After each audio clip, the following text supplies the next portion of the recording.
Hello guys, welcome back to Concept Tricks. आप सभी का स्वागत है आपके अपने चैनल कॉन्सेप्ट ट्रिक्स पर। सबसे पहले दोस्तों, आपको नववर्ष 2023 की हार्दिक शुभकामनाएं। भगवान करे आपको इस नववर्ष 2023 में बहुत सारी खुशियां मिलें। तो फ्रेंड्स, ज़्यादा लंबा वीडियो ना बनाते हुए आपको एक शॉर्ट में बताता हूँ कि सीटेट के एग्ज़ाम चल रहे हैं। उसमें ईवीएस का एक सेक्शन आता है 30 नंबर का। उसमें 30 क्वेश्चन ईवीएस के आते हैं जो कि लोगों को काफ़ी दिक्कत देते हैं, कहाँ से आ रहे हैं कुछ समझ में नहीं आता है। ठीक है फ्रेंड्स, वैसे भी यूट्यूब पर हज़ारों वीडियो पड़े हुए हैं जिसमें आपको बताया जाएगा कि ईवीएस के लिए आपको क्या पढ़ना है। फिर भी मेरी तरफ से एक मैं प्रयास कर रहा हूँ, क्योंकि मैंने भी सीटेट 2 बार दिया हुआ है और दोनों बार ही अच्छे नंबरों से पास किया है। इसलिए थोड़ा 11 क्वेश्चन का मैं एक सेगमेंट लाया हूँ आपके लिए। अगर आपको समझ में आता है तो आप उसको पढ़िए, शेयर कीजिए और कमेंट कीजिए। कोई अगर आपको कोई कमी लगे अगर तो कमेंट कीजिएगा, मैं उसको अगले वीडियो में सुधारने का प्रयास करूँगा। ठीक है फ्रेंड्स, तो शुरू करते हैं आज का वीडियो। पहला क्वेश्चन जो मैंने लिया है उसमें आपको क्वेश्चन डायरेक्टली आ सकता है कि मलयालम भाषा में छोटे भाई की पत्नी यानी जो चाची होती है हमारी, उसे क्या कहा जाता है। देखिए फ्रेंड्स, ये क्वेश्चन आपको लगेगा कि अचानक से कहाँ से आ गया। एक्चुअली होता क्या है, ईवीएस की सारी जो बुक्स आती है ना एससीईआरटी वगैरह की, उनसे ही सारे क्वेश्चन उठाए जाते हैं, उनके चैप्टर्स से। तो उनके चैप्टर में एक ऐसा चैप्टर होगा, है ना, जिसमें ये बात नहीं लिखी गई होंगी, तो उसी से डायरेक्ट क्वेश्चन बन जाता है। ठीक है, तो बस देखिए कि कुंजम्मा कहा जाता है, यानी कि छोटे भाई की पत्नी यानी चाची को मलयालम भाषा में कुंजम्मा कहा जाता है। ठीक है फ्रेंड्स, अगला क्वेश्चन है प्रिज्म कितने रंगों को दिखाता है। यानी प्रिज्म जब वाइट लाइट एंटर होती है तो जब बाहर निकलती है तो वो सफ़ेद प्रकाश जो होता है वो कितने रंगों में विभाजित हो जाता है। तो फ्रेंड्स, आप सभी जानते होंगे 7 रंगों में विभाजित हो जाता है, जैसे कि उसे हम लोग विवयोर भी बोलते हैं इंग्लिश में, VIBGYOR, है ना। जिसे हिंदी में बोलते थे बेनिहारा पियाला, है ना, ऐसे बोलते थे ना, शायद याद हो आपको। ठीक है, अगला देखते हैं कि रात में जागने वाले जानवर हर चीज़ किस रात में जागने वाले जानवर को हर चीज़ किस रंग की दिखाई पड़ती है। थोड़ा टाइपिंग मिस्टेक हो गई है। रात में जागने वाले हर जानवर को हर चीज़ किस रंग की दिखाई पड़ती है। तो फ्रेंड्स, काली और सफ़ेद, यानी कि जो रात में देखते हैं जानवर ना, उल्लू देखता है और भी जो जानवर जिनको रात में थोड़ा बहुत दिखाई पड़ता है, उनको रंगों का आभास नहीं होता है। वो रात में हर चीज़ को बस काली और सफ़ेद की नज़र से ही देखते हैं। ठीक है, अगला क्वेश्चन है कई पक्षी अपनी गर्दन को इतना ज़्यादा क्यों हिलाते हैं ना। कई बार देखा होगा आपने, कुछ पक्षी होते हैं वो बार बार अपनी गर्दन को इधर उधर करते रहते हैं ना। तो ऐसा क्यों करते हैं?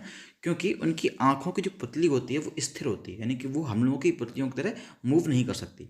इसलिए इधर उधर देखने के लिए उन्हें अपनी गर्दन ही घुमानी पड़ती है। राइट फ्रेंड्स, क्योंकि उनकी आँखों की पुतली घुमाकर वो इधर उधर नहीं देख सकते, इसलिए पूरी की पूरी गर्दन घुमाकर भी ही वो इधर से उधर देखते हैं। ठीक है, अगला क्वेश्चन है नाग गुम्फन क्या है। नाग गुम्फन ऐसा एक चैप्टर है होगा ईवीएस की बुक्स में जिसमें इसके बारे में बताया गया होगा। राइट, तो उसी से डायरेक्टली क्वेश्चन आपका पूछ देता है इसमें आपका सीटेट। राइट, तो क्या है, नाग गुम्फन एक प्रकार की डिज़ाइन है जिसका प्रयोग सौराष्ट्र, गुजरात एवं दक्षिण भारत के क्षेत्र में दीवारों को सजाने के लिए किया जाता है। यानी नाग गुम्फन एक रंगोली टाइप मान लीजिए आप, जिससे कि दीवारों में डिजाइन बनाई जाती है। और ये कहाँ पे होता है? सौराष्ट्र, गुजरात एवं दक्षिण भारत में ये इसका प्रयोग होता है। ठीक है फ्रेंड्स, अगला है कि उड़ीसा में सबसे अधिक चावल कहाँ पैदा किया जाता है। ठीक है फ्रेंड्स, ऐसा है जो बुक्स हैं उनमें ये चीज़ें पुरानी लिखी हुई हैं, अपडेटेड नहीं है। तो उस टाइम में उड़ीसा में सबसे ज़्यादा जो चावल पैदा होता था वो कालाहांडी क्षेत्र में होता था। कालाहांडी क्षेत्र को धान का कटोरा भी कहा जाता है। इसको अगर आपको कन्फ्यूजन हो तो आप कोई भी क्वेश्चन, इसमें ही नहीं कोई भी क्वेश्चन अगर कन्फ्यूजन हुआ करे तो एक बार आप गूगल में डाल के देख लीजिए, है ना। आपको एक ऑथेंटिक जानकारी एक ऑथेंटिक वेबसाइट से जब देखेंगे तो ज़रूर मिल जाएगी। ठीक है फ्रेंड्स, अब ऐसा क्वेश्चन डायरेक्टली एग्जाम में आता है इसलिए मैंने इसको ले लिया है। ठीक है, अब देखते हैं अगला क्या है। मृत सागर, यानी कि आपने देखा ना डेड सी होती है, उसके 1 लीटर पानी में लगभग कितने ग्राम नमक पाया जाता है। आपने सुना होगा कि मृत सागर में कभी कोई डूबता नहीं है ना, उसमें अगर आप तैरेंगे तो तैरते रहेंगे, इस टाइप से होता है ना। उसकी डेंसिटी बहुत ज़्यादा है, यानी कि उसमें 1 लीटर पानी में लगभग 300 ग्राम नमक होता है। तो इतना ज़्यादा डेंस होने की वजह से उसमें लोग डूबते नहीं हैं। तो क्वेश्चन आपका ऐसा सकता है कि 1 लीटर पानी में कितना नमक पाया जाएगा, तो 300 ग्राम, राइट। ठीक है, अगला है खून में आयरन की कमी यानी हीमोग्लोबिन कम होने पर क्या खाना चाहिए। देखिए फ्रेंड्स, आप जानते हैं हीमोग्लोबिन बीमारी होती है जिसमें हीमोग्लोबिन कह रहे अनीमिया एक बीमारी होती है, इसमें हीमोग्लोबिन कम हो जाता है। राइट, और हीमोग्लोबिन में क्या होता है, हीम यानी कि HAEME होता है ना, हीम इसे कहते हैं आयरन, है ना। तो हीम में आयरन यानी कि हीमोग्लोबिन में आयरन की कमी हो जाती है। और तो आयरन की कमी होगी तो क्या चीज़ खाएंगे जिसमें आयरन ज़्यादा होगा। तो गुड़, आंवला और हरी सब्जियों में आयरन पाया जाता है, इसलिए ये इनका उपभोग किया जाता है अगर खून में आयरन की कमी हो जाती है तो।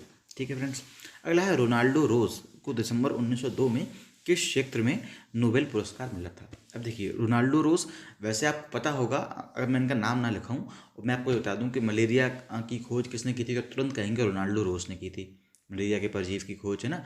लेकिन अगर मैं डायरेक्टली आपको ये लिख के दूँ कि रोनाल्डो रोज ने नोबेल पुरस्कार किस क्षेत्र में जीता था, तो आपको एकदम तुरंत इंस्टेंट याद नहीं आएगा कि ये किससे रिलेटेड है ना।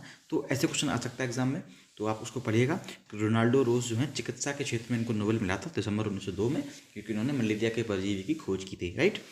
प्लाज्मोडियम वाला ना, पढ़ा होगा आपने कहीं ना कहीं, ठीक है। अगला क्वेश्चन है कि 6 सॉल के समान गर्म एक पश्मीना सॉल कितने घंटे की बुनाई के बाद बनकर तैयार होती है। तो फ्रेंड्स आपको पता होगा पश्मीना सॉल होती है, कश्मीर साइड में बनाई जाती है। तो उसमें दो क्वेश्चन बन रहे हैं, एक तो ये हो रहा है कि एक पश्मीना सॉल जो होती है वो 6 सॉल के समान गर्म होती है, राइट।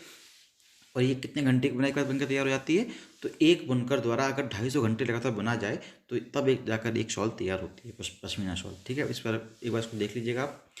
अगला और सबसे इंपॉर्टेंट है कुडुक क्या है।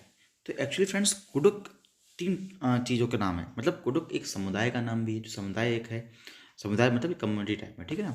यह एक प्रकार का गीत भी है, यानी कि एक गीत है, इसका नाम कुडुक है, ठीक है।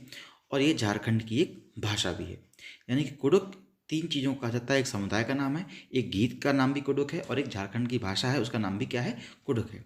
तो फ्रेंड्स ये थे हमारे 11 आज के इंपॉर्टेंट क्वेश्चंस जो कि आपके सीटेट में ईवीएस के एग्जाम में पूछे जा सकते हैं, ईवीएस के सेक्शन में। तो फ्रेंड्स वीडियो को ज़्यादा लंबा नहीं करूँगा, आप इसको देखिएगा और कल फिर लाने की ट्राई करूँगा, थोड़े से ज़्यादा क्वेश्चन रख लूँगा, जैसा आप बताएंगे कमेंट पे कर दीजिएगा क्वेश्चन जो को पूछना हो आपको। और बस खुश रहिए, स्वस्थ रहिए, मस्त रहिए और पढ़ते रहिए। जय हिंद, जय भारत।